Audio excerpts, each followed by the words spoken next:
Yes, so my name is Junior. So I founded this great organization, Congolese for Trump.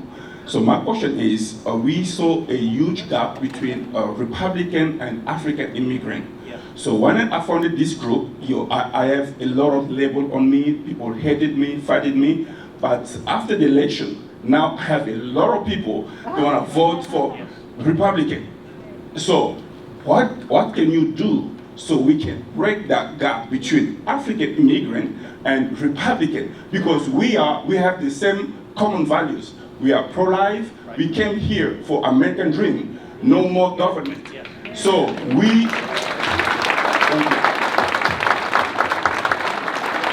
And for foreign policy, I come from Congo, and you've been involved in Congo a lot. We have coltan, we have cobalt, and American are far from us. Now it's Chinese and Russia, they're coming up. So we want you guys there, because if you control Congo, you control the world. Thank you. Well, thank you for that question. Let me say thank you for your leadership. Thank you for standing up. And I will say, look, one of the things you pointed out is that African immigrants from Africa, I think many immigrants from Africa, as you noted, are conservative. They came here for freedom. They understand how precious and rare what we have in America is. And I think that's a fantastic thing. As you know, my dad was an immigrant from Cuba. I understand that firsthand. I will say also, you may not know this, Heidi, my wife, lived in Africa as a little girl. She lived in Kenya and she lived in Nigeria. Her parents were missionaries there. And so I think Africa is an incredible continent. And I think people fleeing oppression and seeking freedom are a natural constituency for the Republican Party. And you're seeing that whether among the African immigrants, or we're seeing that with Venezuelans right now coming and seeing the absolute disaster in Venezuela. The broader question about African Americans, I believe that African Americans and Hispanics should be voting overwhelmingly Republican. Yes. We're not there yet, obviously. Now, if you look at it, and let's talk about each of those communities separately. We're making significant improvements in both communities. We're making faster improvements in the Hispanic community. Hispanic community is moving right. Every time I've run in Texas, I've gotten over 40% of the Hispanic vote. You look at South Texas. South Texas is moving right. Right now, the mayor of McAllen, Texas is a Republican.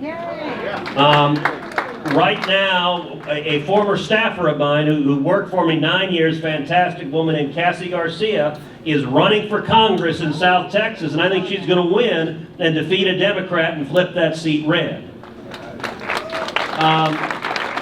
I think we're making progress in the Hispanic community because, look, if you're an Hispanic guy in South Texas, and you work in the oil fields, and you drive a pickup truck, and you go bird hunting on the weekends, you voted for Trump.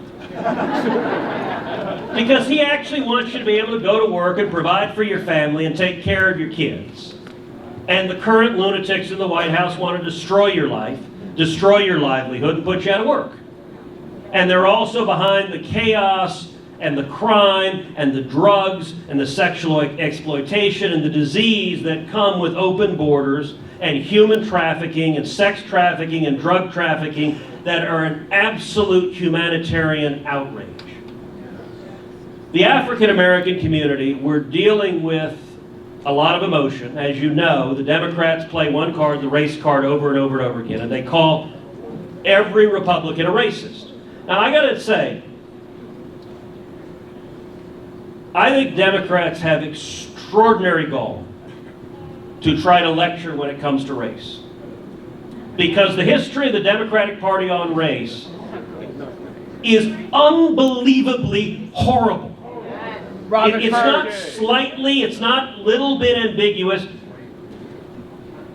Democrats founded the Ku Klux Klan. Nathan Bedford Forrest, the founder of the Ku Klux Klan, was a delegate to the Democratic National Convention in 1860.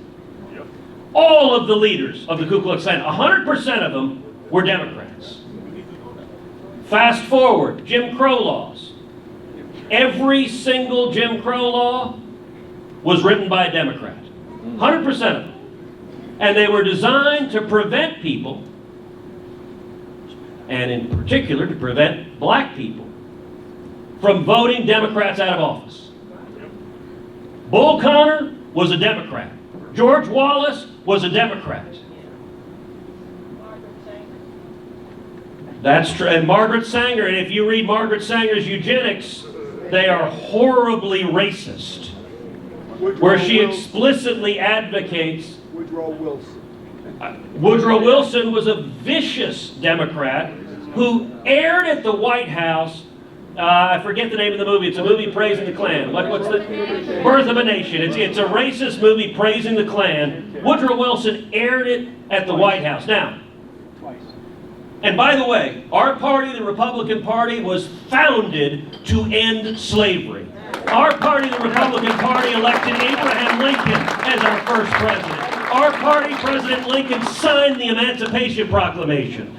Now, here's the Democratic talking point in response. Well, that was then, but now it's different. All right, let's go to the 1960s. Civil Rights Act of 1964. A much larger percentage of Republicans supported it than did Democrats. Yep. It was the Democrats that stood and filibustered it and fought against it over and over and over again. They say, okay, well, even that's a long time ago. At least it doesn't happen now. Really? All right, 3 weeks ago. 3 weeks ago, the governor of Virginia was a guy named Ralph Northam. Now, Ralph Northam, in his medical school yearbook, had a page. He selected the pictures. There's a picture of two guys. One, a white guy in blackface. The other, a guy dressed as a Ku Klux Klansman. When the picture becomes public, they ask Governor Northam, "Is this you?" Here's his response. He says, "Yes, I could have been one of the two guys in the picture." He doesn't specify which one. Now, by the way, this is where the corporate media is bizarre. They called it the blackface scandal. They obsessed about blackface. Jimmy Kimmel dressing in blackface they don't care about, but apparently they cared a lot about blackface. I'm sitting there going, wait a second, why isn't this the Klan scandal? You just said you thought that could have been you. I'm going to suggest a radical proposition for you. If you cannot say, I have never dressed in a Ku Klux Klan outfit, maybe you shouldn't run for public office. Like, that's not setting the threshold too damn high. And let me take one other example on this. Robert Byrd, Democratic senator from West Virginia. Not just Democratic senator, Senate Majority Leader. Not only was a Klansman, he was an exalted Cyclops in the Ku Klux Klan. He was a leader who recruited others to the Klan. Robert Byrd died 12 years ago. Do you know who spoke at his funeral?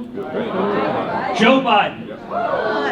Eulogized an exalted Klansman of the Ku Klux Klan, so you will forgive me if I'm not going to take lessons on racial justice from someone who eulogizes a damn Klansman.